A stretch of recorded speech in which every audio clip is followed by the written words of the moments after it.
कायरा की चाबी। अर्पिता उन दोनों बाप बेटी के बीच में फंस कर रह गई। जब उन दोनों ने अपना खाना खत्म किया, अर्पिता संजय के सामने कुर्सी निकालकर बैठ गई और उसकी तरफ उम्मीद भरी नजरों से देखने लगी। मिस्टर संजय, क्या पहले कभी कायरा से मिले हैं? क्या आप उसके बारे में कुछ भी जानते हैं? वो क्यों पब्लिसिटी डील्स एक्सेप्ट नहीं करती है और उसका बैकग्राउंड क्या है? संजय खामोश होकर अर्पिता की बातें सुन रहा था। संजय अपनी आईब्रो ऊपर करते हुए चुपचाप अर्पिता की ओर देख रहा था और सोच रहा था कि अर्पिता कैसे उसे इंसानी विकिपीडिया की तरह ट्रीट कर रही थी। जब अर्पिता को समझ आया कि वो संजय पर एक साथ बहुत सारे सवाल बता रही थी, उसने जल्दी से अपने मुंह पर हाथ रखा और आतुरता भरी नजरों से संजय की ओर देखने लगी। तभी संजय ने अपना मुंह खोला और कहने लगा, अगर तुम चाहती हो कि कायरा पब्लिसिटी डील के लिए हाँ कह दे, तो इतना समझ लो कि उसकी चाबी किसी और के पास है। अर्पिता खामोश होकर संजय की बातें सुनने लगी। अंगद मल्होत्रा, बजाज कॉर्पोरेशन का प्रेसिडेंट।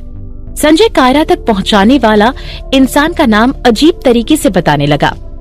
बिना ये समझे कि अर्पिता को कुछ समझ आया भी या नहीं, संजय अपनी कुर्सी से उठा और ये देखते हुए कि अनन्या के खाना खा लिया है, उसने अनन्या को अपनी गोद में उठाया और डाइनिंग रूम से चले गया।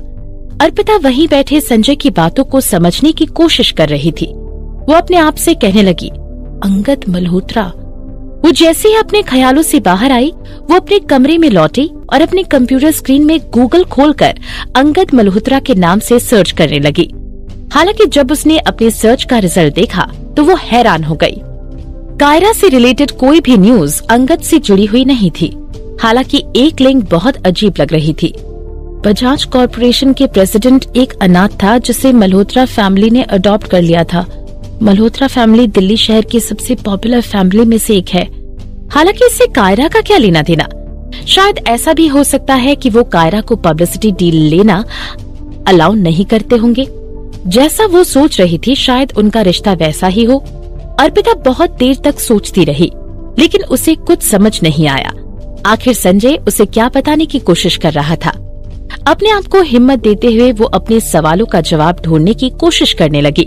अर्पिता ने अपना लैपटॉप बंद किया और संजय को ढूंढने के लिए अपने रूम से चली गई। उसे इस बात का बहुत गुस्सा आ रहा था कि संजय ने उससे आधी अधूरी बात बताई थी। अर्पिता ने लिविंग रूम में संजय को ढूंढा, लेकिन वो वहाँ नहीं था। जैसे ही वो सेकंड फ्लोर पर जाने के लिए अपने कदम बढ़ाने लगी, तभी उसकी आंखों के सामने उसे संजय का वो खड़ूस चेहरा नजर आने लगा। पलटकर उसने देखा कि संजय का असिस्टेंट अपने हाथ में डॉक्यूमेंट लिए जा रहा था। अचानक उसके दिमाग की बत्ती चली और वो अपने कदम आगे बढ़ाने लगी। असिस्टेंट दीपक, क्या मैं आपसे कुछ पूछ सकती हूँ और थोड़ी देर बात कर सकती हूँ? असिस्टेंट के कदम उसके रास्ते में रुक गए और वो क्या कर रहा था वो ये भूल गया। अर्पिता की ओर आतुरता भरी नजरों से देखने लगा।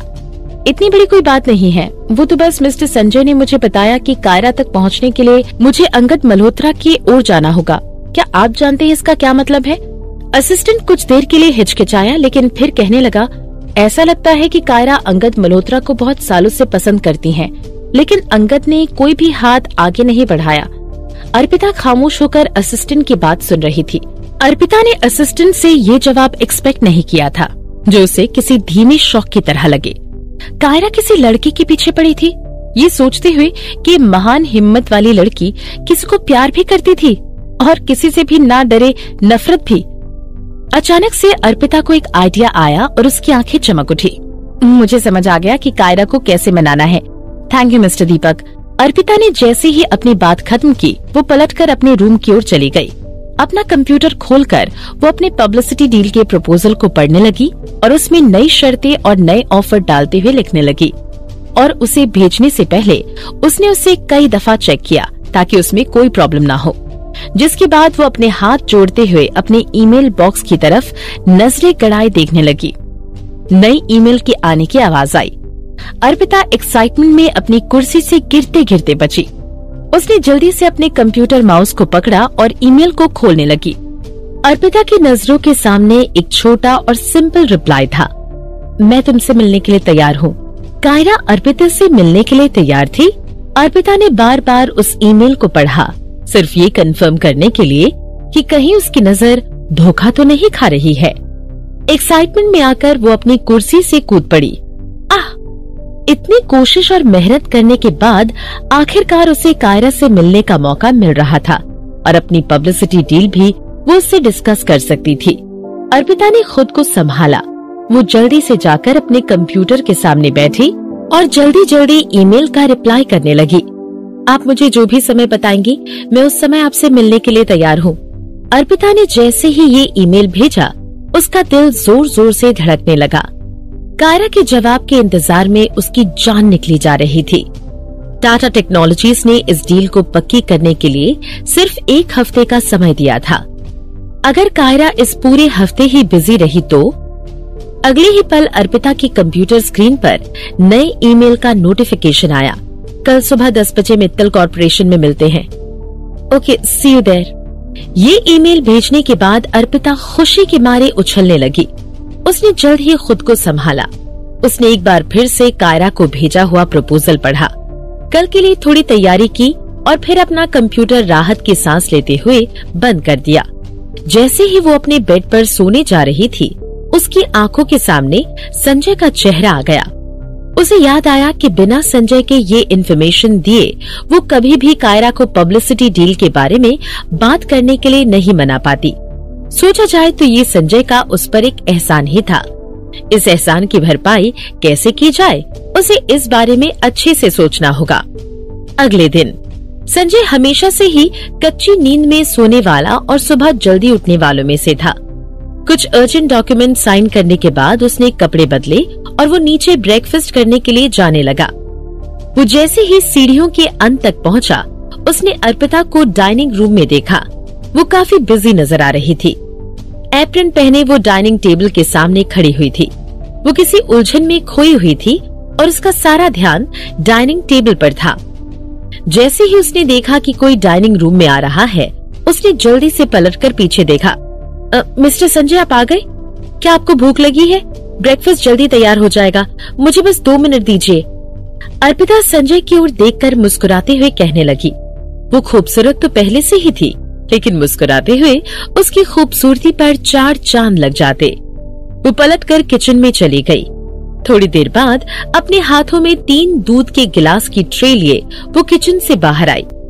संजय ने अर्पिता की ओर देखा और फिर से ध्यान आया कि डाइनिंग टेबल पर 3 ब्रेकफास्ट की प्लेट लगी हुई थी। वो 3 ब्रेकफास्ट की प्लेट देखने और खाने दोनों में ही टेस्टी लग रही थी। साथ ही साथ खुशबू भी काफी अच्छी आ रही थी। किसी को भी उन ब्रेकफास्ट डिशेस को देखकर ही अपने आप भूख लग जाती। यहाँ तक कि अनन्या, जो अभी अभी उठी थी, दौड़कर अर्पिता के पास आई। उसे भी खाने की खुशबू में जगा दिया था। खाओ खाओ छोटू कद्दू, चलो खाना खाओ। अर्पिता अनन्या के गाल खींचते हुए कहने लगी। जल्दी से उसने अनन्या को गोद में उठाया और उसे उसकी कुर्सी पर बैठा दिया और उसके सामने उसकी ब्रेकफास्ट की प्लेट परोसने लगी। अनन्या को खाने की ओर यूं कुछ होता हुआ देखकर अर्पिता ने जल्दी से संजय की ओर देखा। मिस्टर संजय, आप भी खाइए और बताइए कि ये टेस्टी है या नहीं। संजय ने अपना सिर उठाया। उसने अर्पिता की ओर देखा, फिर ब्रेकफास्ट में लगी हुई डिशेस की ओर देखने लगा। उसकी नजरों के सामने अर्पिता द्वारा बनाए गए उस खाने की तस्वीरें आने लगी। वो खाना जिसने करीब करीब पूरी दुनिया को तबाह कर दिया था। उसने फिर से गहरी सांस लेते हुए अपने सामने रखे ब्रेकफास्ट की ओर देखा और धीमे से उसने अपने लिए कुर्सी निकाली और बैठ गया।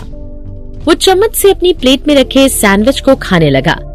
हालांकि बहुत देर बाद भी उसने सैंडविच को खाया नहीं। अर्पिता, जो कि चीजों का इतना ख्याल रख रही है, जरूर इसके पीछे उसका कोई न कोई बुरे इरादे तो होंगे। क्या कायरा ने पब्लिसिटी डील के लिए हाँ कह दिया है? संजय अर्पिता की ओर देखते हुए पूछने लगा। अर्पिता ने कुछ देर तक संजय को देखा और फिर जवाब देने लगी, अभी नहीं, लेकिन वो मुझसे मिलने के लिए तैयार हो गई है। जिसके बाद वो बिना रुके कहने लगी, ये सब मिस्टर संजय की गाइडेंस की वजह से हो पाया है। संजय ने सोचा भी नहीं था कि अर्पिता ये कहेगी। जब उसने ये सुना, वो अपना सिर उठाकर अर्पिता की ओर देखने लगा। उसकी आंखों में अलग सी चमक थी। उसने तो अर्पिता को सिर्फ एक छोटी सी इन्फॉर्मेशन दी थी और अर्पिता ने इतने कम समय में उस इन्फॉर्मेशन का इस्तेमाल करके कायरा से पब्लिसिटी डील के बारे में डिस्कस करने के लिए रास्ता ढूंढ लिया। तुमने क्या बताया उसे?